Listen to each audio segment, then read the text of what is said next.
With us today is the U.S. Ambassador to Uganda, Deborah Malac.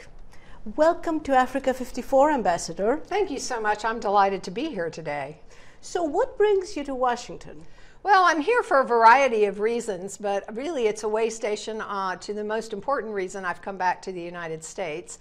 I'm escorting a group of about just over 20 Ugandan coffee producers and the members of the Ugandan Coffee Development Authority to a specialty coffee expo in Seattle.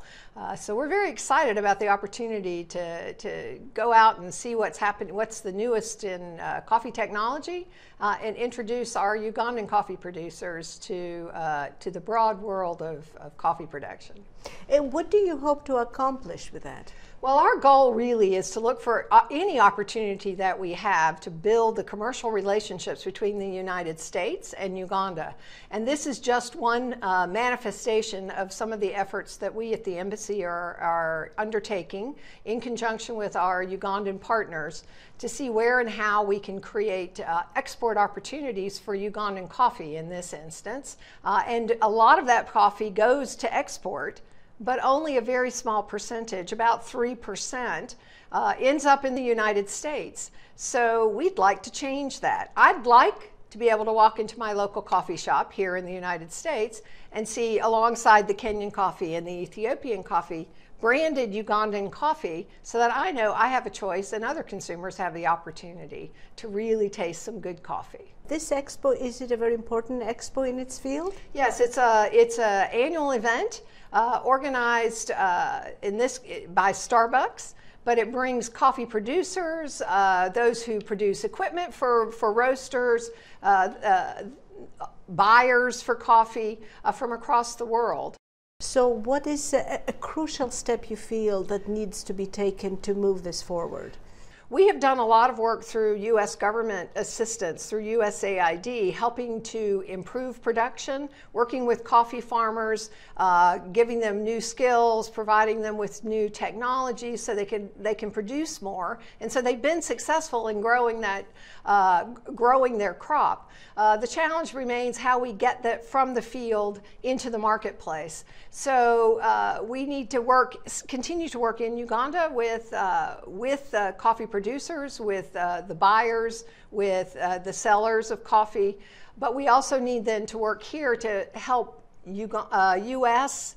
companies who buy, or U.S. buyers of coffee, understand what Uganda can offer, how their coffee is different, how it can be roasted to suit U.S. palates, if you will.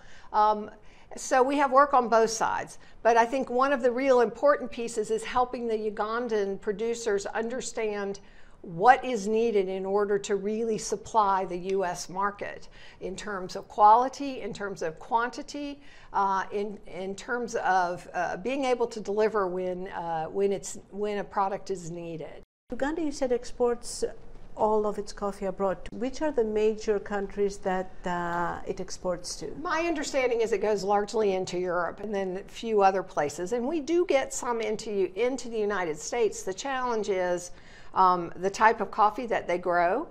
They grow both Arabica and Robusta coffee. Arabica is the coffee that tends to be what we always consider specialty coffees, and the different ones that you know from Kenya and Ethiopia and from Malawi and other places that produce coffee. But the Robusta is usually the kind that gets mixed into and turned into instant coffees, or gets put into blends, and so it's not as distinctive. So because some of that Robusta that they actually produce does likely end up in the United States and isn't necessarily captured in that 3% figure that I gave you, because it just gets blended in with coffees from all over the world and turned into instant coffee. So it's not marked as a Ugandan product. But what we are looking to do is look at this Arabica production that they do, which we believe can compete on an equal footing in terms of flavor with Arabica that's produced almost anywhere else in the world, but certainly that's produced within the East African region.